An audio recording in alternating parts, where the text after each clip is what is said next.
Hi everyone, Megan Long here, and today I'm going to be talking about the collaborative tool, Actively Learn. Actively Learn is a platform where students can read, annotate, and interact with text. Teachers can embed polls and questions directly into the text. Students can answer and see each other's answers directly on the side of the text. Students can share notes with each other, individual students, or the entire class. There is a free version of Actively Learn, and I have been utilizing that for the last 2 years in my classroom. What's really nice is right now the Prime version is available for all educators through June 30th. So if you're interested in using that now through the end of the school year, you can check that out and have their Prime version. Unfortunately, the Prime version is not available for individual teachers and needs to be priced through the district. What's nice though is there are many free texts and subjects and genre areas that are available on the free version. As you can see, here's a brief breakdown of what's available on the free version versus what's available on the Prime version. The Prime version has a lot more options, but I do find the free version pretty user-friendly and a great tool to use in the classroom if you don't have access to the Prime version.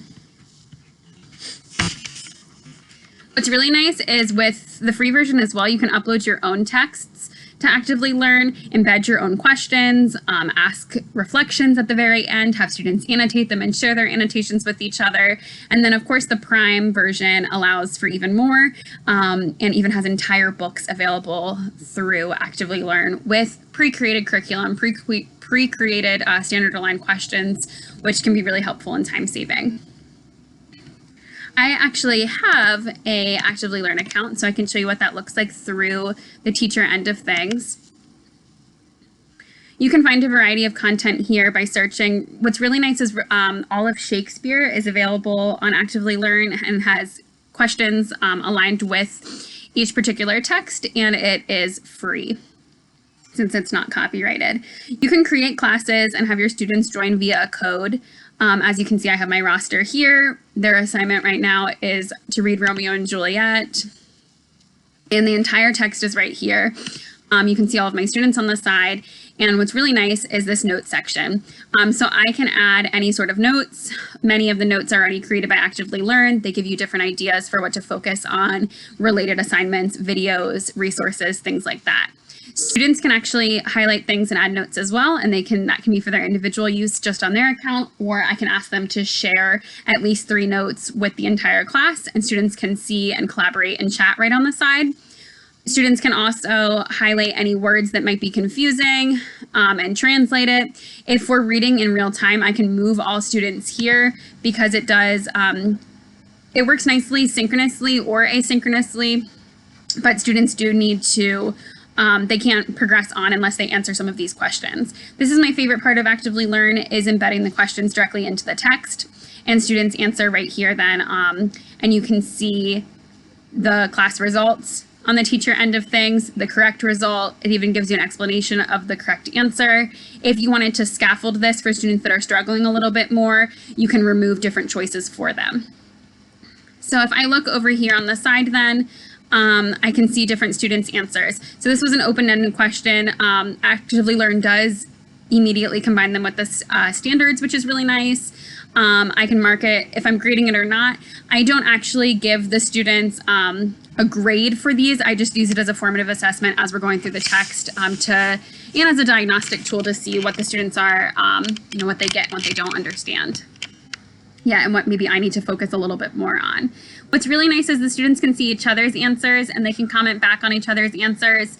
If I want to allow a student to resubmit something, I can just hit allow revision and that'll allow them to edit their answer. If you wanted to make everything anonymous, if that would help your students feel more willing to participate, you can do that here as well. So connecting this to some of our readings, I tried to look at the different collaborative outcomes that would best align with Actively Learn, and then Actively Learn would help promote those outcomes. And I came up with these. Brainstorming Students could potentially brainstorm different ideas. You could have an initial question right off the bat. What do you think this article is going to be about? Different predictions, things like that. And they could do some collaborative brainstorming right before the act if you wanted to. You can remind them things like this, asking some self-reflective questions before they go on, which leads me right into reflection. Students could do some reflecting before they read. You could have them reflect on their understanding of the particular scene or the text at the very end of a passage. Students could reflect on a variety of different things. You would just have to embed that particular open-ended question into the text. What's nice too is students could see each other's reflections, and that could create a community of learning. Outreach and authentic learning. Students can take charge of if they don't know something themselves, even if I didn't point out something, but they wanted to do more research on that, they wanted to define a word, they could go ahead and do that right here. They could define it, they could translate it, and they could make a note on it, and they could share it with their classmates. Problem solving. If a student doesn't understand something, they can simply ask a question right on the side. Other students can chime in and answer those questions. I can see them right away, and I can answer those questions. It's all very nice.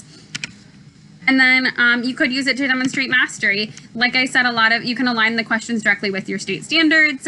You could have an open-ended question where you're asking the students to identify something like theme, and then you can upload your rubrics and you can rate them right here as well. Looking deeper at how this tool supports social presence, I pulled out each of the elements of social presence. And the first one is that affective association. So thinking about those emotional connections, open-ended questions, opinion questions, and polls, you can do all of that right in Actively Learn. So you're able to ask them to make an emotional connection with the character. Maybe you're asking them to respond to another student's post. You can also embed media. So you could send different pictures. You could send audio or like a video responding to a question, and that could all give you that emotional connection right here.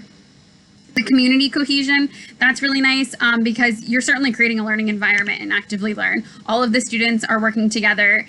You can ask them to collaborate right on the side. You can have students sharing. With the Prime version, you can have small reading groups, which is really nice. In the free version, you're just working as an entire class, but you're certainly working together. And I really like that you can see each student answer, even on the student end of things.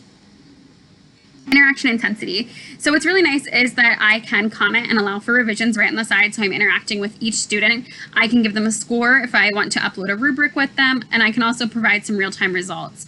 I like Actively Learn. I think it can be really nice to use synchronously. It works really well in conjunction with like a Zoom meeting where you're reading together and answering questions and going over things, but it can certainly work asynchronously as well, where students are given a certain amount of time to read the text, respond to the questions, share their different annotations, and respond to another student's annotation as well.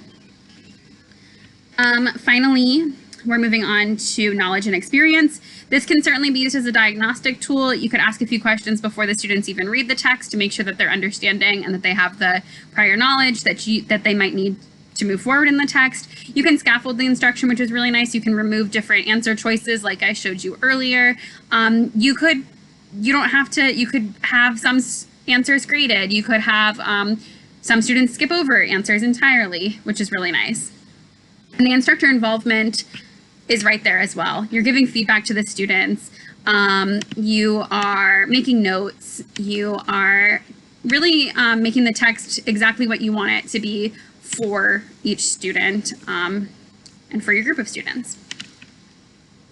So that is Actively Learn. Like I said, I have really enjoyed using this tool in my own classroom, and I hope you get to check it out yourself.